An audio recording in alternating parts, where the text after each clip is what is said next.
আজকে সবচেয়ে বড় সৌভাগ্য হলো এরপরে আমার পরে যেই তিনজন শায়েখ বয়ান করবেন তারা তিনজনই সরাসরি আমার উস্তাদ, আমি শুধু ছাত্র। বক্তা তিনজনই আমার উস্তাদ আর তিনজনের ছাত্র আমি একজন। আলহামদুলিল্লাহ, তিনজনই আমার উস্তাদ। আজকের যিনি প্রধান অতিথি, সারা বাংলাদেশের হাজারো লাখো মাদ্রাসা উলামায়ে কেরামের অভিভাবক, আমাদের শ্রদ্ধেয়, আমার পরম শ্রদ্ধেয় উস্তাদ, সেই ছোট্টবেলায় প্রাইমারি স্কুল পাশ করার পরেই যেই উস্তাদের সাহচর্যে আমরা পড়ালেখা করেছিলাম, যিনি আমাকে আদর করতেন, মহব্বত করতেন, মায়া করতেন, স্নেহ করতেন, ব্রাহ্মণবাড়িয়া জামিয়া দারুল আরকাম আল ইসলামিয়া মাদ্রাসার প্রতিষ্ঠাতা মুহতামিম, বাংলাদেশের অন্যতম মুরব্বী, ইসলামের যেই কোনো মুহূর্তে দিন ইসলাম নিয়ে সবার আগে গর্জে ওঠেন যারা, কথা বলেন যারা,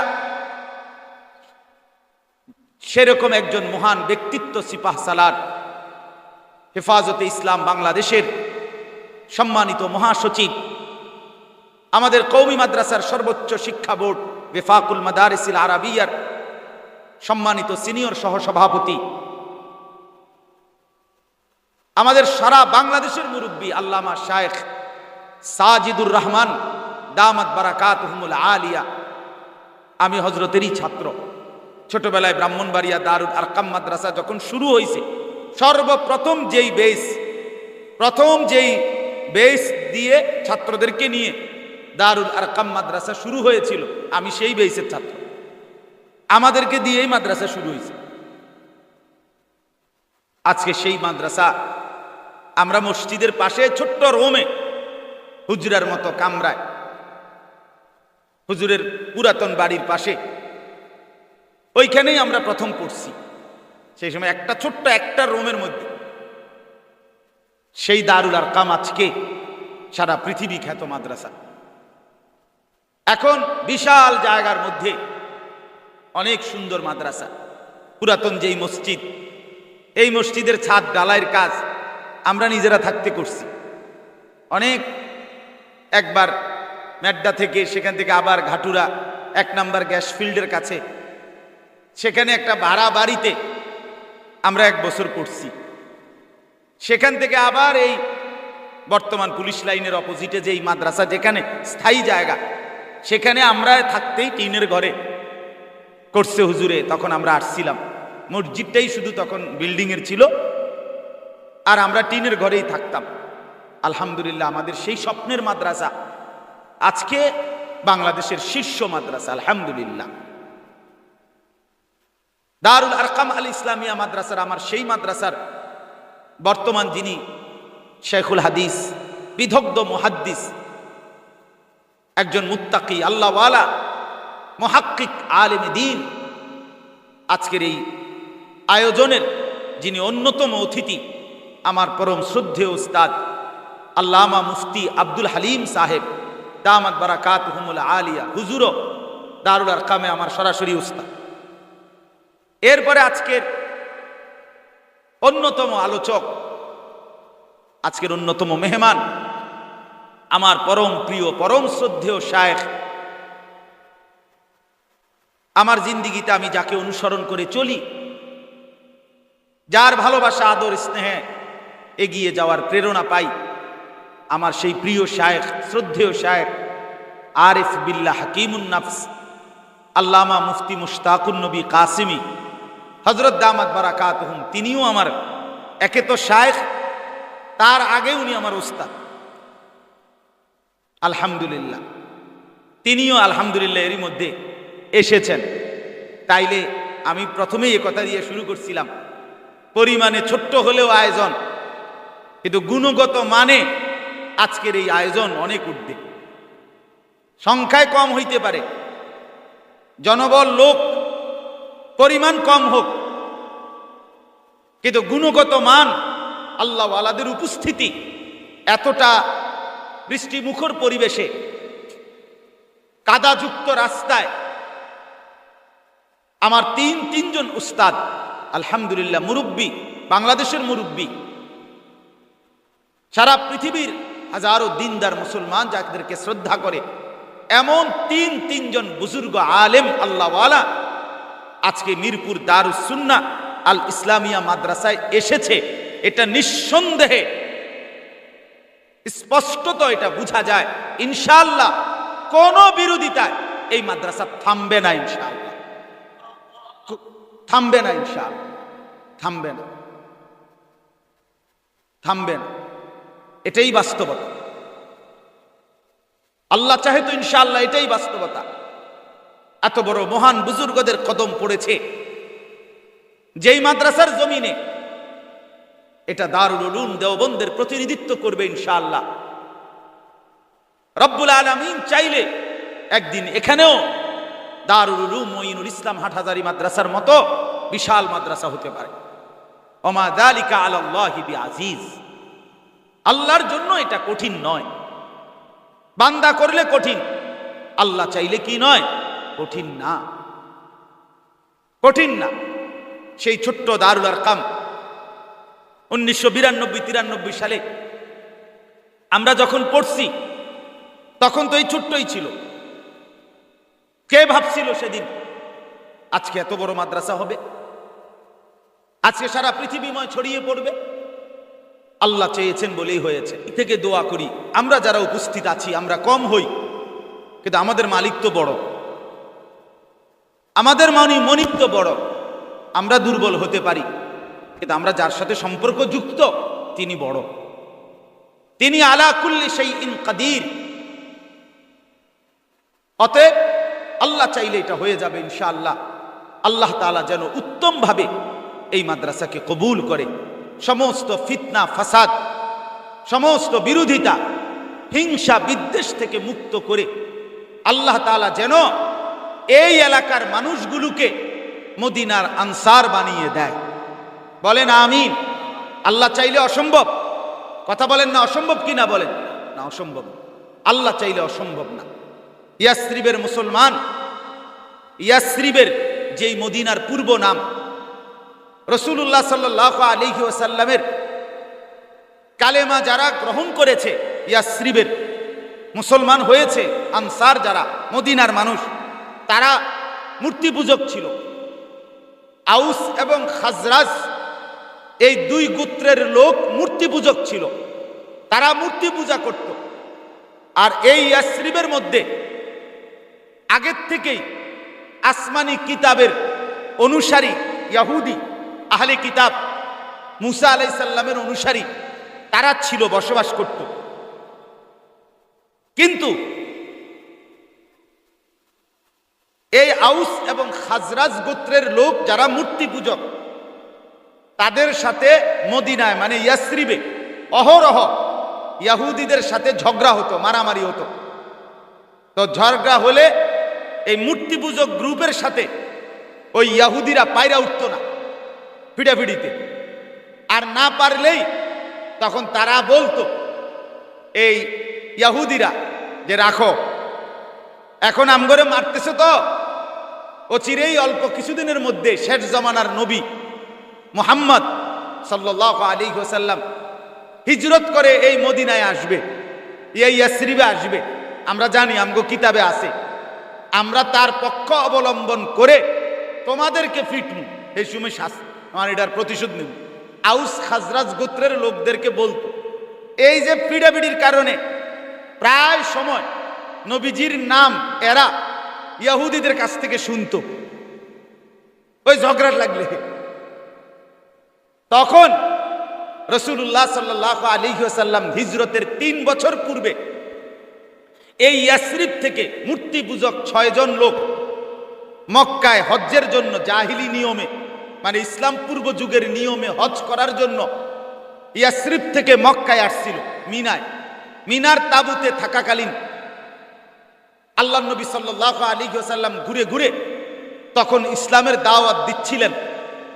এই দাওয়াতেরই এক পর্যায়ে এই 6 জন লোকের সাথে আল্লাহ নবী সাল্লাল্লাহু আলাইহি ওয়াসাল্লামের মুলাকাত হয়েছে।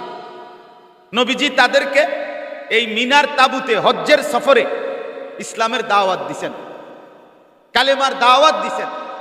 দিছে আর তারা বলল এরা কিন্তু মূর্তি পূজক, এরা ইহুদি না। তো এরা বলল যে তোমার নাম কি? বলছে মুহাম্মদ।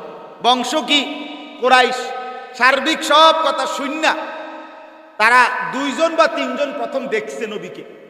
তো বলছে আমাদের সাথে আরো 2-4 জন লোক আছে, একটু মশওয়ারা করে ঠিক এই জায়গায় আগামীকাল এই টাইমে তুমি থাকবা, আমগো আরো কয়েকজন আছে হেগরে নিয়ে এই টাইমে আসবো, আমরা একটু রাত্রটা পরামর্শ করি। তারা 6 জন একত্রে, এই 2-3 জন বলল বুঝাইয়া, কয় শোনো, ওই যে কাজ্জা লাগলে ইহুদিরা যার নাম কয় হে কিন্তু বাইরে হয়ে গেছে, সে ইসলাম প্রচার করতেছে, হ্যাঁ সে অনেক লোককে অনুসারী বানাইছে। এক কাজ করো, ইহুদিরা জানবার আগে আগে, ওরা কালেমা পড়বার আগে আগেই আমরা কালেমা পড়ে লাইল। হ্যাঁ, তখন এই 6 জন একমত হইছে আগামীকাল আমরা নির্দিষ্ট সময়ে মুহাম্মদের হাতে কালেমা পড়ব। সুবহানাল্লাহ। পরের দিন এই ইয়াসরিবের 6 জন লোক আল্লাহর নবী সাল্লাল্লাহু আলাইহি ওয়াসাল্লামের হাতে কালেমা পড়ছে। এরপরে তাদের দাওয়াতে পরবর্তীরা ধীরে ধীরে দ্বিতীয় বছর আরো কিছু লোক কালেমা পড়ছে। তৃতীয় বছর প্রায় 70-এর চাইতে বেশি লোক কালেমা পড়ছে। তারপরে তো আল্লাহর নবী সাল্লাল্লাহু আলাইহি ওয়াসাল্লাম সশরীরে হিজরত করেই গেছেন, এবং তখন ব্যাপকভাবে এই মূর্তি পূজক গ্রুপ, যাদের ব্যাপারে আশঙ্কা করা হচ্ছিল তারা বেশি বিরোধিতা করবে, ইহুদিরা পক্ষ নিবে, কিন্তু পরবর্তীতে দেখা গেল আল্লাহর দয়ায় মূর্তি পূজকরাই হয়ে গেছে সব কালেমাওয়ালা, আর ইহুদিরা রয়ে গেছে বিরোধিতাকারী এবং দুশ্মনীকারী। সেই দুশ্মন আজও বিরোধিতা করে। পৃথিবীর যেখানে কওমি মাদ্রাসা, সব তো আমাদেরই মাদ্রাসা, সবই তো আমারই ছাত্র, সব তো আমারই উস্তাদ, আমি হিসাব দেব কেমনে হিসাব দেব? এই জন্য আমি জানি না আমাদের মাদ্রাসার ছাত্র কতজন, আল্লাহ তাআলা।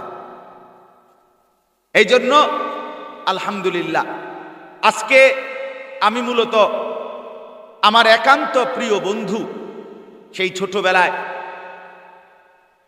আমার জিন্দিগির প্রথম প্রতিষ্ঠান দারুল আরকাম আল ইসলামিয়া জামিয়া, ওই মাদ্রাসায় ছোট্টবেলায় আমরা যখন পড়ালেখা করছি, আমার সেই ছোটবেলার সাথী, একসাথে পড়ালেখা করেছি, আমার সেই প্রিয় বন্ধু, প্রিয় ভাই, প্রিয় সাথী, বাংলাদেশের একজন আন্তর্জাতিক মানসম্পন্ন হাফেজে কোরআন, আলেমে দ্বীন, হাফেজ কারি মাওলানা আবু হানিফ।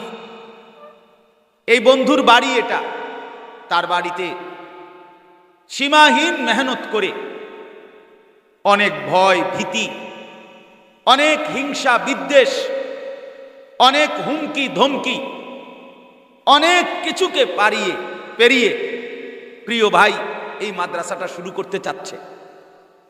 আলহামদুলিল্লাহ সেই আমন্ত্রণে, সেই দাওয়াতে, প্রিয় বন্ধুর আহ্বানেই আমি এসেছি এখানে। সেই দুশ্মন আজও বিরোধিতা করছে। এই ইহুদিরা আজও মুসলমানদের বিরুদ্ধে, গোটা পৃথিবীতে মুসলমানের সবচেয়ে বড় দুশ্মন ইহুদি, ইসরাইল। এই যে আজকে এখনো প্রতিদিন প্রতিনিয়ত পৃথিবীতে সবচেয়ে রানিং, সবসময় সর্বদাই মুসলমানের উপরে জুলুম অত্যাচার করে যেই গ্রুপ, তারা হলো ইসরায়েলের ইহুদি। মুসলমানদেরকে মারে, শহীদ করে, নির্যাতন করে। তাইলে আমার প্রিয় ভাই হাফেজ মাওলানা আবু হানিফ ভাই, তার ছোট ভাই হাফেজ মাওলানা সাইফুল সহ মহল্লার আরো যারা বাবা ভাই আছেন, আপনাদেরকে আমি হিম্মত দিতে চাই, আপনাদেরকে আমি উৎসাহ দিতে চাই, আপনাদেরকে আমি আল্লাহর জন্য কথা বলতে চাই। হিম্মত হারাবার কোনো দরকার নাই, হিম্মত হারাবার কোনোই প্রয়োজন নাই। ইনশাআল্লাহ আল্লাহ চাইলে, আল্লাহ রহম করিলে, আল্লাহ দয়া করিলে এই মাদ্রাসাও একদিন বড় সড় দারুল উলুম হবে ইনশাআল্লাহ। আমরা সবাই দোয়া করি তো ইনশাআল্লাহ। আল্লাহ তাআলা ভরপুর কবুল করেন। আজকে আমাদের বুজুর্গরা কথা বলবেন, নসিহত করবেন ইনশাআল্লাহ, আল্লাহওয়ালারা কথা বলবেন। মাদ্রাসা, আমার শায়েখ আল্লামা মুফতি মুশতাকুর নবী কাসেমি হযরত বলেন যে মাদ্রাসা হচ্ছে উম্মতের ঈমান আমল হেফাজতের আখেরি ঠিকানা, শেষ ঠিকানা। মাদ্রাসা শেষ ঠিকানা উম্মতের ঈমান আমল পাহারাদারির। এজন্য মাদ্রাসা থাকবে, ঈমান ইসলামের জয়গান থাকবে।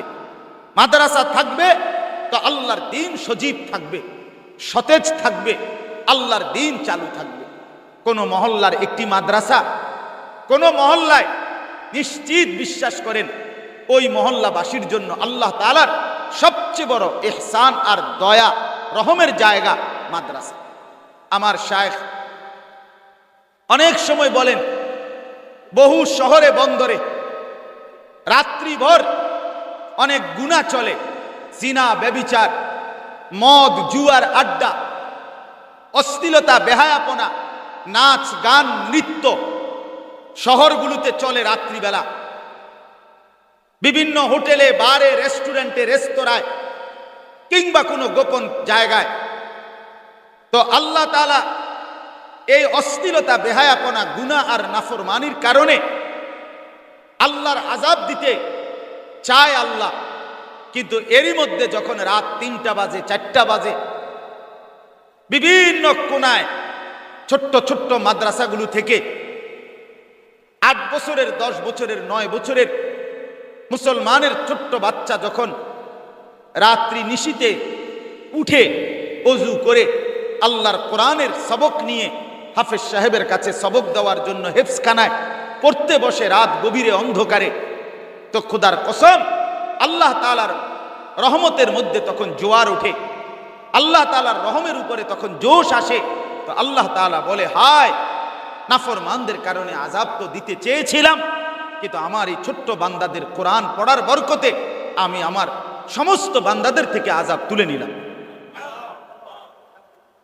এজন্য এটা কোন মহল্লাবাসীর জন্য মাদ্রাসা তাদের অস্তিত্বের জন্য, তাদের নিরাপত্তার জন্য, তারা স্বস্তিতে বসবাসের জন্য সবচেয়ে বিশ্বস্ত নিরাপদ জায়গা, সবচেয়ে বড় পাইলিং, সবচেয়ে বড় খুঁটি মাদ্রাসা। মাদ্রাসা মাটির সয়েল টেস্ট, মাটির বিল্ডিং এর মজবুতির জন্য সেই রিপোর্ট যতটা দরকার তার চাইতে বেশি উপকারী ওই মহল্লায় যদি একটা মাদ্রাসা থাকে। সেখানে আল্লাহর কোরআন পড়া হয়, সেখানে রাতভর আল্লাহকে সিজদা করা হয়। মাদ্রাসাই একমাত্র ঘর, জায়গা যেখানে 6 বছরের বাচ্চা থেকে শুরু করে 40 বছরের উস্তাদ, ছোট বড়, নাবালেক বালেক প্রত্যেকেই ফজরের নামাজ সহ 5 ওয়াক্ত নামাজ পড়ে। এটা একমাত্র এমন একটাই ঘর যে ঘরের নাম মাদ্রাসা। মাদ্রাসা আল্লাহ তাআলার রহম বর্ষিত হয়, কোরআনের হরফে হরফে আল্লাহর রহমত বর্ষিত হয়। ছোট্ট তালেবে এলেম, হাজারো 18 বছরের মানুষ, 20 বছর বয়স্ক যুবক, 40 বছর বয়স্ক পুরুষ আমার সমাজের চতুর্দিকে দিনের পর দিন, রাতের পর রাত আল্লাহকে কোনো সেজদা করে না, এমন নাফরমান কি নাই? কথা বলেন না কেন? 365 দিনে, খোদার একটা বছরে কোনো দিন ফজরের নামাজ পড়ে নাই এমন জালেম মুসলমানের ঘরে ঘুমায় না, এমন পাপী ঘুমায় না। তাইলে চতুর্দিকে এই নাফরমানি, এই বেহায়াপনার মাঝখানে মাদ্রাসাগুলোই শুধুমাত্র একটা দ্বীপের মতো, যেখানে চতুর্দিক দ্বীপ বলা হয়, যার চতুর্দিকে পানি, মাঝখানে একটু জায়গা যেটা মাটি, এটারে বলে দ্বীপ। মাদ্রাসা ঠিক এমন একটা জায়গা যার চতুর্দিকে গুনাহ থই থই করে, সব ঘরকে ঘর মুসলমানের, টেলিভিশনে নাচ গান, রাতের 2টা পর্যন্ত নারীরা পুরুষরা ছেলে মেয়ে নিয়ে, স্ত্রী সন্তান নিয়ে নাচ গান, সিনেমা, নাটক, নর্তকীর নাচ, হিন্দি সিরিয়াল, অশ্লীল দৃশ্য দেখে, চতুর্দিকে গুনাহ থই থই করে। আর এরই মাঝখানে একটা ছোট্ট দ্বীপের মতো মাদ্রাসা 24 ঘন্টা ঈমান আমল আখিরাতের ফিকির করে। যাদের রাত কাটে আল্লাহকে নিয়ে, যাদের দিন কাটে আল্লাহকে নিয়ে, যাদের দুপুর হয় আল্লাহকে নিয়ে, যারা ফজরের আগেও কোরআন পড়ে, যারা ফজরের পরেও কোরআন পড়ে, যারা জোহরের পরেও কোরআন পড়ে, যারা আসরের পরেও কোরআন পড়ে, মাগরিবের পরেও কোরআন পড়ে, এশার পরেও কোরআন পড়ে,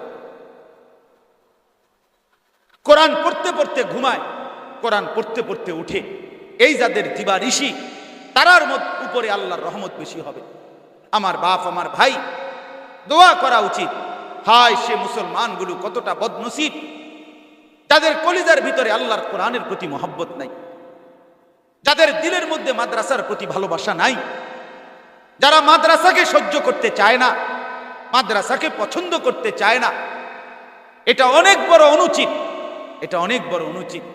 আমার মনিবের কোরআন, আমার মালিকের কোরআন, আমার আল্লাহর কোরআন পড়া হবে, সেটাকে তো একজন ইমানদার মুসলমান, যার কলিজার মধ্যে মহব্বত আছে, তার ভালোবাসা উচিত। আমরা প্রায় বলি দুনিয়ার ভালোবাসা আর আল্লাহর ভালোবাসা একরকম না। দুনিয়ার ভালোবাসা কেমন? যেই ছেলেটা কোনো নারীকে ভালোবাসে দুনিয়ার, সে চায় এই মেয়েটাকে, এই মহিলাটাকে আর কেউ ভালো না বাসুক, সে মাইনে নিতে পারে না আরেকজন তার মধ্যে ভালোবাসুক, চায় না। দুনিয়ার যেই নারী কোনো পুরুষকে ভালোবাসে, সে চায় না এই পুরুষটাকে আর কোনো মেয়ে ভালোবাসুক। এই হলো দুনিয়ার ভালোবাসা। আর আল্লাহ এবং তার রসুল সাল্লাল্লাহু আলাইহি ওয়াসাল্লাম, এই দুইজনের ভালোবাসা তার ব্যতিক্রম। সত্যিকার যে আল্লাহকে ভালোবাসে, সত্যিকার যে রসুল সাল্লাল্লাহু আলাইহি ওয়াসাল্লামকে ভালোবাসে, খোদার কসম, সে যখন দেখে শুনে যে আরো একজন, আরো 10 জন আল্লাহকে ভালোবাসে, নবীকে ভালোবাসে, তার দিল তখন আরো বেশি খুশি হয়। সে চায় আরো বেশি আল্লাহকে ভালোবাসুক, আরো বেশি নবীকে ভালোবাসুক, আরো বেশি পরকালকে ভালোবাসুক। এটা হলো আল্লাহর ভালোবাসা, এটা হলো রাসূলুল্লাহ সাল্লাল্লাহু আলাইহি ওয়াসাল্লামের ভালোবাসা। এটা দুনিয়ার পচা ভালোবাসা না, এটা আসমানের ভালোবাসা, এটা শ্রেষ্ঠতম ভালোবাসা। কোরআনুল কারীমের মধ্যে আল্লাহ তাআলা বলেন, ওয়াল্লাযীনা আমানু আশাদ্দু হুব্বান লিল্লাহ। আল্লাহ বলেন যারা মুমিন, যারা ঈমানদার, তারা সবচেয়ে বেশি ভালোবাসে আল্লাহকে। কাকে বলেন? বলেন না সবাই, কাকে? মুমিনের কলিজায় সবচেয়ে বেশি ভালোবাসা আল্লাহকে। কোরআনের আয়াত শুনেন মিয়া, হযরত ইউসুফ আলাইহিস সালাম, যাকে আল্লাহ তাআলা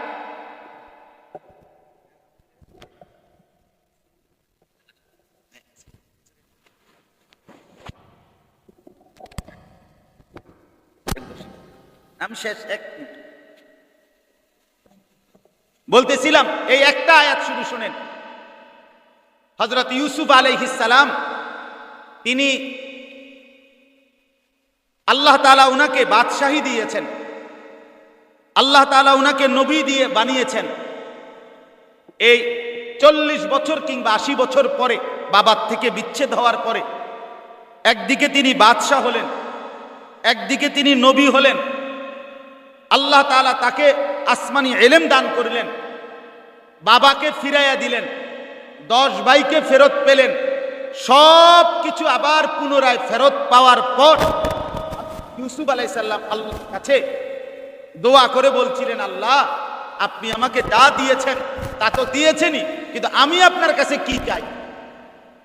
আপনি যেগুলো দিয়েছেন তো দিয়েছেন, রব্বি কাদ আতাইতানি মিন হুকম, আপনি আমাকে বাদশাহী দিয়েছেন, ওয়া আল্লামতানি মিন তা'ওয়িলিল আহাদিস, আপনি আমাকে স্বপ্নের ব্যাখ্যা সহ আসমানি ইলম দান করেছেন, কিন্তু আমি আপনার কাছে কি চাই? আল্লাহর কাছে ইউসুফ আলাইহিস সালাম বলছে, আল্লাহ আমি 3টা জিনিস চাই, দুনিয়া ওয়াল আখিরা। 1 নম্বরে, মাওলা আমি ইউসুফ চাই আমি তাম দুনিয়া ছেড়ে দিতে পারি, কিন্তু আমি চাই দুনিয়া এবং আখিরাতে আপনি আল্লাহ আমার বন্ধু হবেন, অভিভাবক হবেন, আমি এটা চাই। আপনি আমার আপন হবেন, আমাকে আপনার করে নিবেন, আমি এটা চাই। আপনার ভালোবাসা চাই, আপনার বন্ধুত্ব চাই, আপনার মহব্বত চাই, আপনি আমার অভিভাবক হবেন, আপন করে নিবেন, এটা চাই।